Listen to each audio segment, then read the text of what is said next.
मोदी सरकार 3.0 का बजट आ गया है। निर्मला सीतारमन ने बजट रख दिया है और इस बजट से बहुत ज्यादा उम्मीदें थी, किसको क्या मिला अब वो हम आपको बताएंगे।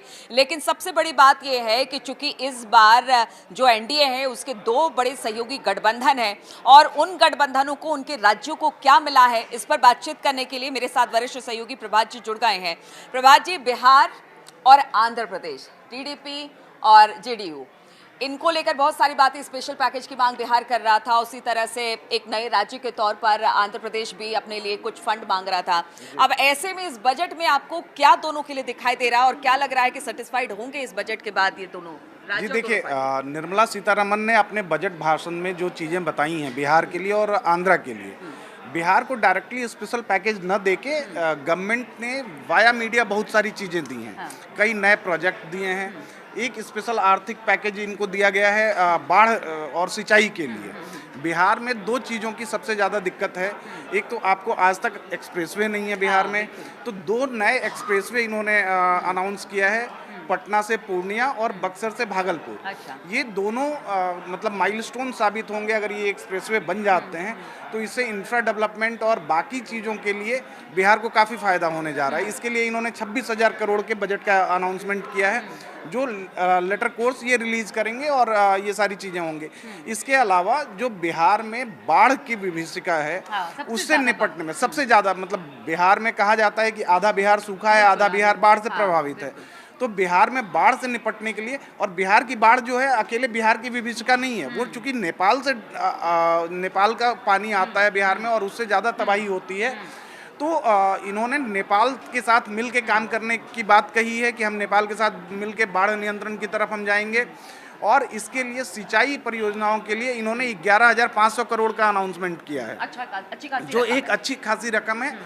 आप स्पेशल पैकेज की मांग करते हैं, आपको कितना मिलता है? 2 लाख करोड़, 4 लाख करोड़। लेकिन आप छोटे छोटे पॉकेट्स में अगर आप इन अनाउंसमेंट को जोड़ें, तो ये स्पेशल पैकेज के बराबर कहीं ना कहीं आपका अमाउंट है वो जाके बैठता है। ये जो अमाउंट है उससे रोजी रोजगार भी बढ़ेगा। अगर इतनी सारी परियोजनाएं आएंगी, इतनी सारी चीजें होंगी तो रोजी रोजगार। इसके अलावा बिहार को जो टूरिज्म सेक्टर के तौर पे मिला है कि आप राजगीर को डेवलप करने की बात कर रहे हैं, आप नालंदा को टूरिज्म स्पॉट और एजुकेशनल हब के तौर पे डेवलप करने की बात कर रहे हैं। हालांकि वो प्रोजेक्ट चल रहे हैं, उनमें भी कुछ अमाउंट पंप किया जा रहा है।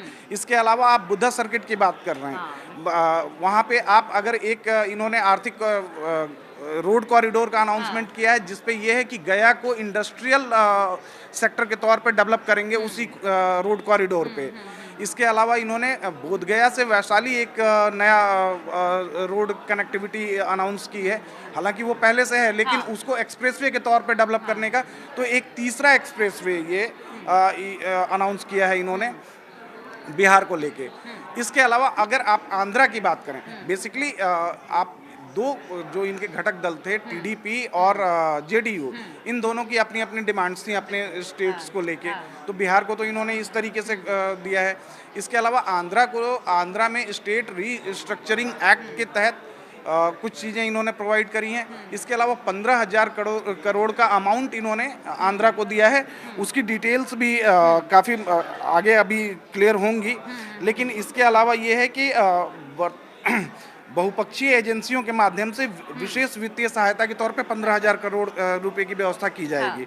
और भविष्य के वर्षों में अतिरिक्त राशि भी आंध्रा को दी जाएगी, ताकि ये वहाँ पे पोलावरम सिंचाई परियोजना को जल्द से पूरा करने के लिए। की बात जब भी हमने देखी, उन्होंने यही कहा कि चूंकि हमारा एक नया राज्य है, हमें अपने राज्य को डेवलप करना है, हमारी बहुत ज़्यादा डिमांड नहीं है, लेकिन जहाँ जहाँ हमें लगता है कि जिन जिन मदों में पैसा हम केंद्र सरकार से चाहते हैं कि वो हमें मिले।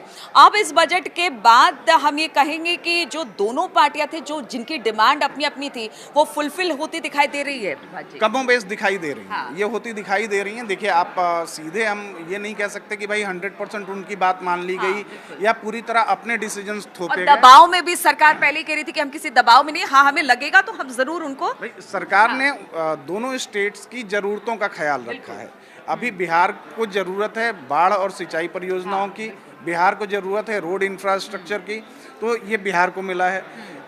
आंध्रा को ज़रूरत है अभी इकोनॉमिक सपोर्ट की, तो वहाँ पे आप 15,000 करोड़ की राशि आप दे के उनको इकोनॉमिक सपोर्ट दे रहे हैं। पोलावरम उनकी सिंचाई परियोजना है, उसको जल्दी से जल्दी पूरा करने की कोशिश है सरकार की।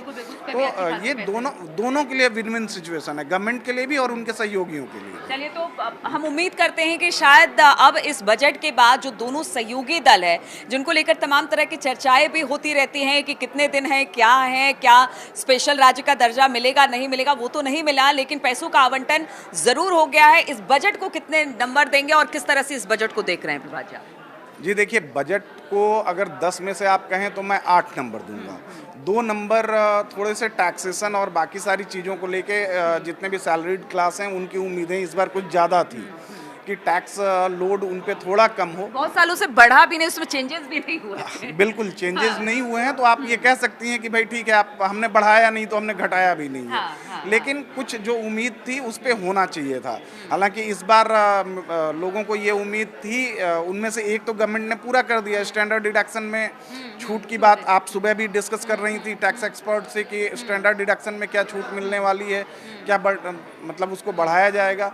दूसरा कि मेडिकल एक्सपेंडिचर पे कुछ उम्मीद थी कि कुछ नए डिस्काउंट आपको मिलें, वो नहीं हुआ, तो थोड़ी सी निराशा हुई है। लेकिन बजट को 10 में से 8 नंबर दिए जा सकते हैं। चलिए, थोड़ी निराशा जरूरी है। हम लोग तो सैलरी क्लास है और हमें तो यही उम्मीद रहती है कि कुछ अगर टैक्स में छूट मिल जाए तो हमारी जेब में भी कुछ पैसा आ जाए। हालांकि ठीक है, इस बार कहते हैं कि विजनरी बजट है और 2047 का बजट लेकर प्रधानमंत्री चल रहे हैं, तो शायद उस पर ज्यादा फोकस रहा। जी बिल्कुल, देखिए आप ये मान के चलिए कि ये पूरा बजट जो है, इसमें आप देखें तो अपने बजट भाषण के शुरुआती मिनटों में ही निर्मला सीतारमण ने ये क्लियर कर दिया था कि 9 पॉइंट्स पे फोकस रहेंगे ये सारे स्पीचेज, और उनमें से इंफ्रास्ट्रक्चर को कुछ ज़्यादा जोर दिया जा रहा है। बेसिकली जब आपका इंफ्रा डेवलप होगा तब मोबिलिटी भी बढ़ती है आपकी, और दूसरे मीन्स भी बढ़ते हैं इनकम के। तो वो इंफ्रा पे है फोकस गवर्नमेंट का, और इंफ्रा का वो असर भी दिख रहा है आपको। बिल्कुल, वो दिख रहा है, वो पहले ही भी प्रधानमंत्री ने बता दिया था। तो कुल मिलाकर देखिए, 10 में से 8 नंबर प्रभात जी ने दिए हैं। कुछ निराशा है तो कहीं कुछ संभावनाएं भी दिखाई दे रही हैं। तो बजट ऐसा है, हालांकि अब इसको लेकर तरह तरह की बातें होंगी, विपक्ष की बातें भी हम आपको सुनाएंगे, लेकिन फिलहाल ये बजट ऐसा है जो हमने आपको बताया।